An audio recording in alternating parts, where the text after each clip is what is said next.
Ooh, my stomach made a noise though. We're back at it. We got the Chatcasts here continuing the same flow. This question is pretty similar to the last three, but that's fine. We like to do things and kind of really drive the point home. No.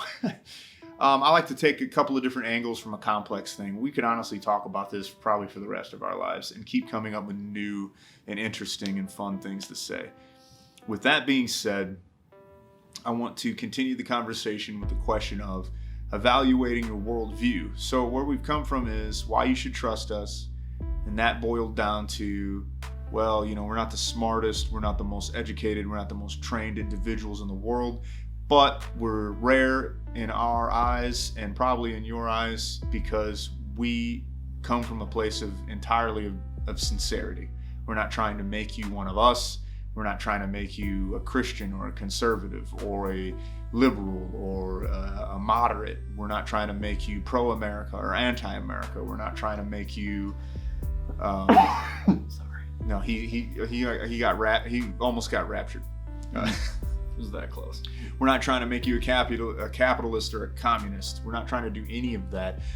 Our purpose is why you should listen to us. We've come to the conclusion was that we are wholly sincere about just helping you repair the way that your mind and your heart and your soul interact. And that's part of why we want to do art and vlogs, do these short form podcasts until you start paying us money to do the long form podcasts.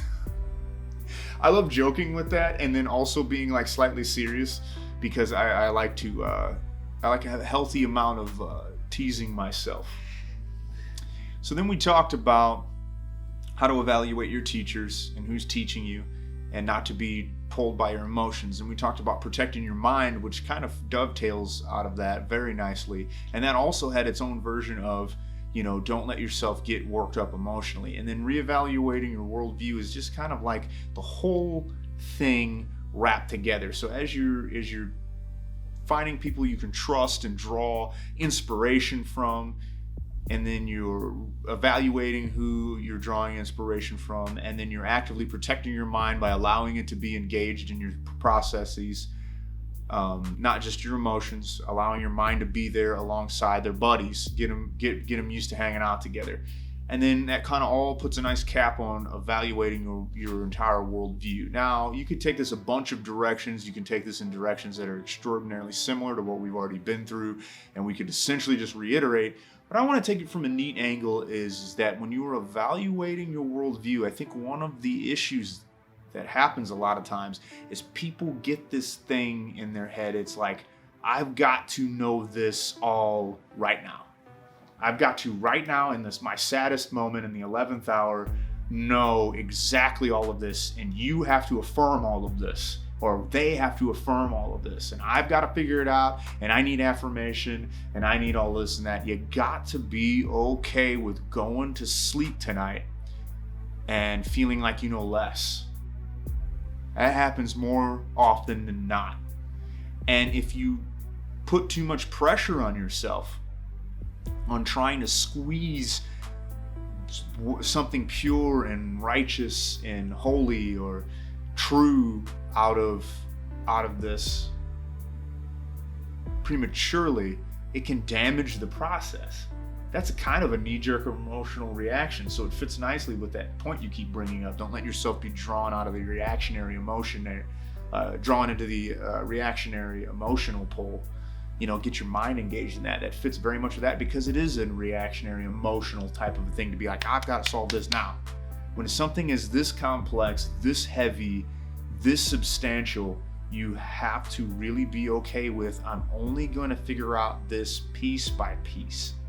And it's not ever going to be as full and perfect as I want it to be, maybe ever. And you have to have a little mercy on yourself in that process to know that, like, I'm probably not going to figure this out, maybe ever. And you also have to be okay with taking it easy on the people that you're allowing to influence your thinking too, because they're in the same boat,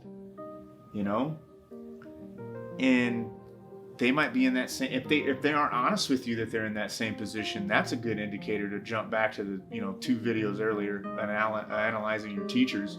If they aren't upfront about that, then you might want to, like, you know, the guy that walks around like he's got it all figured out, that's another red flag. Yeah. It's usually somebody that has something to sell you that's worthless. Snake oil salesman to the max. But just have mercy on that person too, and have mercy on and respect the growth and the vulnerability that goes into this whole thing when you're evaluating your worldview. And the last thing that I'm going to say before I kick it over to Kyle to get some of that insight there from his personality and perspective is that, see, I'm losing my train of thought here because I am so tired, and I hate using that as an excuse, but I'm using that as an excuse. So you want to be gentle on yourself. You don't want to be too harsh about it. You want to keep pressing, but just remember that you're human. This is your experience, your journey. It's not always going to be comfortable. It's not always going to be the best. And also to be careful not to start tearing all the walls out of the house that is you before you even have a blueprint or building materials or something ready to go up in its place. Because if you start tearing down these boundaries, they were there for a reason. I think Ravi Zacharias said something like that. Or if he didn't, he was quoting someone else. He was either quoting Malcolm Muggeridge or G.K. Chesterton. I can't remember which one I actually said. Man, that sounds like it could be either of those guys. And so that, I think you're right. He was quoting one of those two guys, but I heard it from Ravi Zacharias. Yeah. And he's right. When you see a boundary, when you see a fence, when you see a wall, when you see something that was there built solid, I'm not saying that you shouldn't tear it down. But be careful before you do to see what kind of predators it's keeping out. Yeah. Or what kind of elements it's protecting you from. Yeah. And get ready to replace it with something else, because if you tear that down, there's certain enemies that are immediately going to be able to flood into that. And your worldview and your life is the same way. Before you throw your entire religious worldview out of the water, understand why it was there and who put it in your life and why maybe it was once important to you. And then also get ready to replace it with something else. Same thing with your political view. Same thing with your friendships. Because I mean, way Chatcast ago, we talked about, I talked about it in a vlog by myself about toxic relationships and keeping yourself protected from those, right? Before you even remove those kinds of relationships, be ready. What does that person in your life represent? And what's going to happen when you remove that? And is it going to open you up for more vulnerable things unless you have that replacement ready? So this is a giant tale of be gentle, be stern, and be cautionary. Pick up the pieces, my friend. Oof. So I don't do what I did on the last one. Reiterate the initial question so that maybe I can... Reevaluating your worldview. And the way that I separated it to keep it redundant from that was to give it that little bit of a personal edge to it. But go on, sorry. Okay. Yeah. Reevaluating your worldview. I feel like everything you just said, the whole thing that comes to mind for me is never underestimate the importance of deconstruction, because that's going to solve a lot of the things that you were talking about. So for one, the ability to deconstruct big questions you have is not going to make you feel so overwhelmed like I'm never going to know this. Well, deconstruct it to simple terms and then start picking at it. And you may never completely understand the encompassing question itself, but understanding more bits of it is going to help you feel more comfortable about it existing as a question. Yeah. You know, Yeah. You'll feel less daunted by it. And the thing is that when you deconstruct, is that that's an assessment tool. It's not just immediately knocking the Lego tower down. Yes. You're looking, you're like, okay, what's this brick? Okay. Oh, that's what that is. Okay, why is that there? You know, that's deconstruction. Deconstruction is not pure destruction. Knocking it over and then analyzing the pieces. Yes, you're going down brick by brick. That's deconstructing. That's why it's a less aggressive word than just destruction. is because of the fact that you're analyzing as you go down. So you're assessing before you do. You're pausing long enough to wonder why the fence was put up before you take the fence down.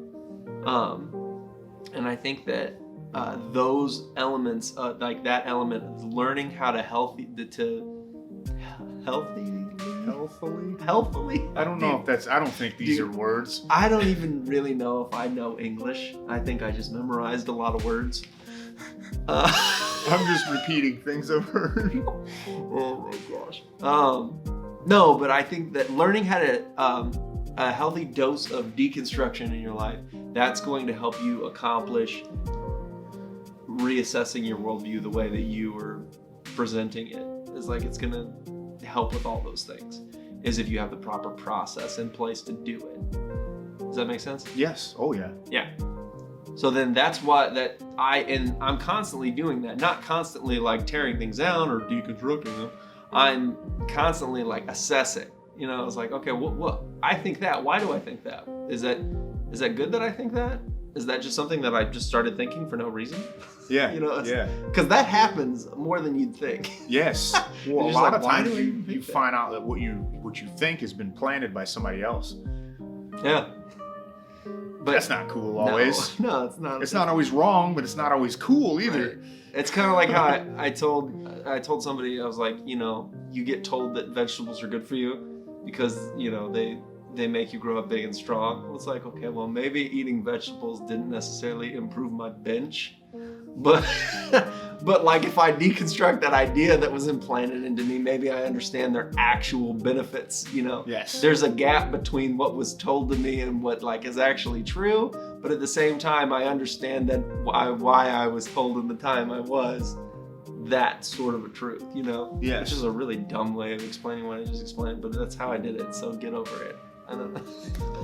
I love it. You know, when you talk about, like, when you were talking about removing the fence, and I had mentioned that, and you brought it back up, I thought of a really neat thing that was like, I often see this when someone's deconstructing something, or more so destroying something, and especially in the current culture. And it's like, we want to remove this fence because why shouldn't the sheep be able to roam all over here? Right. But then you don't realize it's keeping the wild boars out that are going to decimate your sheep. Mm-hmm. And that's the kind of thing that we're talking about protecting yourself from. It's like, well, yeah, that makes sense. You want the why do my sheep need to be confined to this space?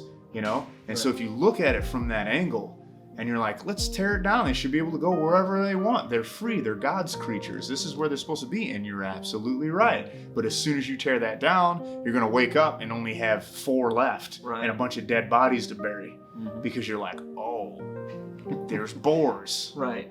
So that's the kind of thing that we're getting at here, is like that fence, that wall, that barrier, the social norms, the cultural norms, these things that we see, and especially in the culture right now, and I'm getting spicy with this, is you know, I see a lot of attacking and a lot of wanting to destroy things, right?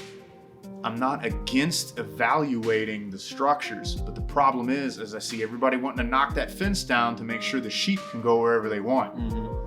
But then they don't realize the actual predators that are out there Yeah. frothing at the mouth. Right. Because you've exposed the weaker, right? Now, I don't mind. I'm going to survive, okay? I've got complete confidence. Even if stuff starts going downhill, I'm going to survive. I'm not worried about myself, okay? I'm worried about people that can't. And that's the angle that I come from, and why I'm extraordinarily cautious about tearing too much down and destroying too much in the regards of culture and society and government systems and different things like that. Am I happy with the way that the world is? Now I'm going off on a rant, but no, okay? But if we start pulling up too many roots and killing too many ancient trees, we're going to have some serious issues, is really that all I'm trying to say. But should we look at it and be like, why is it here? Absolutely. And I think that it's healthy to do that regularly, because then often what you learn at the end of that process is you have a newfound respect for what it is that's here, right? You have a newfound respect for what the founding fathers set up, or what the Catholic Church set up maybe. And you know, I get that all these things that I bring examples to have very horrible mistakes built into them. Right. But at the same time, through the deconstruction, you might be able to find areas there where there was some goodness. Right. You can refine as opposed to just remake. Yes. Right? Yeah. Because if you just tear it down, guess who's going to come in there? The people's elbow.